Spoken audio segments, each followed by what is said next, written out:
Start महोदय, भारत जैसे बहुभाषा भाषी देश में जहां विभिन्न भाषा परिवारों की 1652 भाषाएं बोली जाती हों, अष्टम सूची के अनुसार भी देश की 18 प्रधान भाषाएं हों, खान पान, वेशभूषा, रीति रिवाज आदि की दृष्टि से भी एक प्रांत दूसरे प्रांत से बहुत भिन्न हो, वहाँ देश की अखंडता को बनाए रखने के लिए सबसे अधिक आवश्यक यह है कि संपूर्ण देश के नागरिकों का वैचारिक स्तर पर आदान प्रदान हो, सांस्कृतिक विनिमय हो,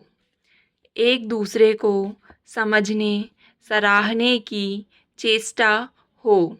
जहाँ संपूर्ण देश की भाषा एक हो, वहाँ तो शायद उस एक राष्ट्रभाषा से यह संभव भी हो सके, किंतु भारत जैसे विशाल तथा विभिन्न संस्कृतियों और विविध भाषाओं वाले देश में अनुवाद ही सबसे सशक्त माध्यम है, जो संपूर्ण देश को एक सूत्र में बांधे रखने में सहायक हो सकता है। द्विभाषिकता का महत्व भारत में प्राचीन काल से रहा है। आज भी भारतीय जनसंख्या के सांख्यिकीय आंकड़े यह बताते हैं कि भारत में द्विभाषियों का प्रतिशत काफ़ी ऊंचा है। कहने की आवश्यकता नहीं कि सभी भारतभाषी सामान्यतः हिंदी या निकटवर्ती प्रांत की भाषा को दूसरी भाषा के रूप में प्रयोग करते हैं। हिंदी भाषियों के मध्य हिंदी का प्रचार शिक्षा, व्यवसाय, जनसंचार, फिल्म आदि कारणों से हुआ।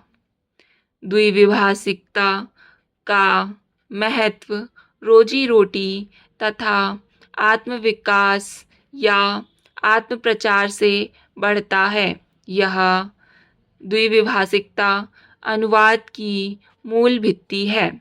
एक व्यक्ति अपने भावों व विचारों को दूसरे तक पहुंचा सके तथा दूसरे की बात स्वयं समझ सके, इसलिए वह 2 या अधिक भाषाएं सीखता है।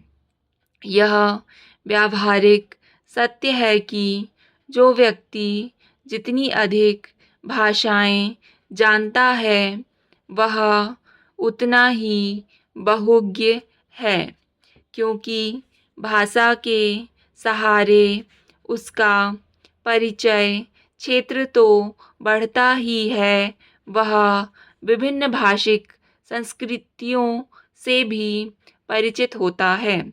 देश चाहे भौगोलिक दृष्टि से छोटा हो या बड़ा, शक्तिशाली हो या निर्बल, धनी हो या निर्धन, संश्लिष्ट अंतर्राष्ट्रीय राजनीतिक स्थिति को समझने के लिए दूसरे देशों की साहित्यिक, दार्शनिक, वैज्ञानिक स्थिति को समझने तथा उनसे लाभ उठाने के लिए उसे अनुवाद का सहारा लेना पड़ता है।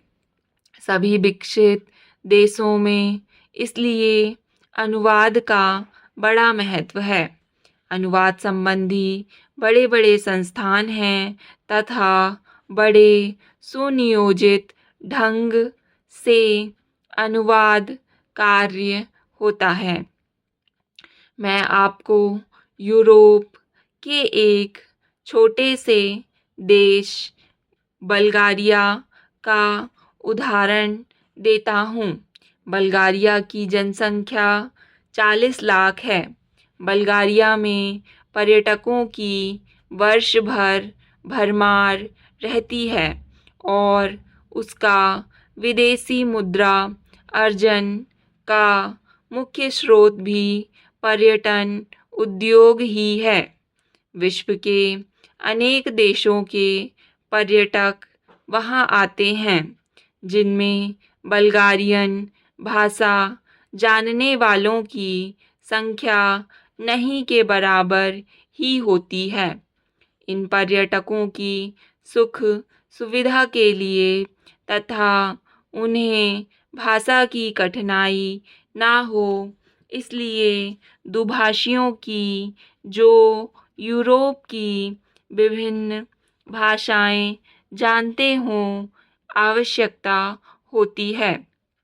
इसके लिए विश्वविद्यालयों में नियमित रूप से युवक युवतियां विदेशी भाषाएं सीखते हैं और दुभाषीय का काम करते हैं। महोदय, सरकार की ओर से इन भाषा संस्थानों को विशेष संरक्षण तथा सुविधाएं प्राप्त हैं। यह द्विभाषी केवल पर्यटन से जुड़े हुए हों ऐसा नहीं है। दूसरी भाषा सीख कर ये अनुवाद कार्य करते हैं। प्रकाशन संस्थानों में, जनसंचार माध्यमों में तथा विज्ञान निकायों में प्रतिष्ठित अनुवादक के रूप में जाने जाते हैं। ये सृजनात्मक ललित साहित्य का अनुवाद करते हैं। विदेशी समाचारों का अपनी भाषा में तथा बल्गारिया के समाचारों का विदेशी भाषाओं में अनुवाद करते हैं। ये अनुवादक अपनी अपनी भाषा के विशेषज्ञ माने जाते हैं। यदि आप कभी बल्गारिया जाएं तो आप देखेंगे कि आप चाहे इनकी भाषा ना जानते हों, किंतु आपकी भाषा जानने वाले आपको ज़रूर मिलेंगे। अभी कुछ महीने पहले की ही तो बात है, जब भारत के राष्ट्रपति डॉक्टर शंकर दयाल शर्मा बल्गारिया गए। वहाँ बल्गारिया वासियों ने हिंदी में उनका स्वागत किया और भारत संबंधी प्रश्न भी उन्होंने राष्ट्रपति जी से हिंदी में ही किए। भारतीय प्रतिनिधिमंडल के लिए यह सुखद आश्चर्य था। वस्तुतः अनुवाद या भाषांतरण उनके लिए व्यावसायिक अनिवार्यता है। यूरोप के अन्य देशों में भी यही स्थिति है, जहाँ विश्व में प्रकाशित किसी भी भाषा का महत्वपूर्ण शोध निबंध या कोई विदेशी चर्चित साहित्यिक कृति उस देश की भाषा में तत्काल अनुदित हो जाती है। इतिहास साक्षी है कि ईसाई धर्म के प्रचार में अनुवाद की भूमिका कितनी महत्वपूर्ण रही है। ईसाई धर्म के विश्वव्यापी प्रचार के लिए बाइबिल के अनुवाद की व्यापक योजना बनाई गई। अनुवाद ने ही बाइबिल को भारत के गांव-गांव, यहाँ तक कि आदिवासी क्षेत्रों तक पहुंचा दिया। बाइबिल के बाद सबसे अधिक भाषाओं में और एक ही भाषा में कई बार भगवद गीता का अनुवाद हुआ। भारतीय दर्शन और प्रतिभा को समझने की लालसा ने विदेशियों को प्रेरित किया कि वे गीता का अनुवाद अपनी भाषा में करें। आज विश्व की सभी प्रमुख भाषाओं में गीता का अनुवाद आपको मिलेगा। अवधी भाषा में लिखित रामचरितमानस भी देश और विदेश की अनेक भाषाओं में अनुदित होकर विश्व साहित्य का अनुपम ग्रंथ बन गया है। वस्तुतः अनुवाद ही वह माध्यम है जो देशीय रचना को भौगोलिक सीमा से मुक्त कर विश्व मंच पर प्रतिष्ठित करता है। गीतांजलि की ख्याति का एक प्रमुख कारण उसका विदेशी भाषाओं में अनूदित होना भी है। अनुवाद दो भाषाओं के मध्य सेतु का काम करता है और दो संस्कृतियों को निकट लाता है। अनुवाद की नींव है दो भाषाओं का ज्ञान और उन भाषाओं पर व्याकरण और शैली की दृष्टि से ऐसा पूर्ण अधिकार कि अनुवादक एक भाषा भाव व विचार राशि को दूसरी भाषा में पूर्णतः इस प्रकार रूपांतरित करे कि पाठक मूल रचना की संवेदना से भी परिचित हो सके तथा अनुवाद पढ़कर उसे मूल का सा आनंद भी मिल सके।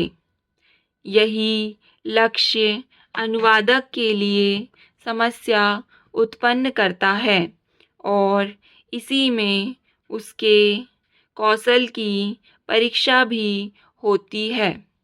स्रोत भाषा का ज्ञान अनुवादक के लिए इसीलिए अपरिहार्य माना जाता